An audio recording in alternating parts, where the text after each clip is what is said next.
Yun, po na mga kabasic, pagkatapos namin ginawa yung kulungan ng aso, nagpalipas lang kami ng init dahil sobrang init talaga ngayon mga kabasic. So umakyat kami, alas 3 na ng hapon, nagpintura naman kami ng bubong.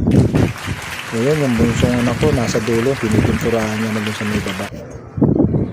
Kasi nga yun kabasic, napansin ko lang, tingnan mo, yung kabilang side na yung kabasic, yan yung unang ginawa ko rito sa Deca Homes. Tama naman kabasic, napakalinis niyan. Yan, kakarepaint ko lang din ng bubong niyan.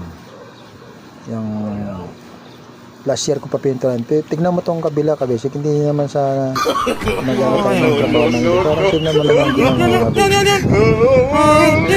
Ginagawa yung trabaho, nag-waterproofing pa kuno sila. Tapos doon lang pala dadaan yung tubig sa gilid. Sa ngayon okay pa yung may-ari dyan pag umulan. So kami naman eto, nagpipintura kami, busy kami.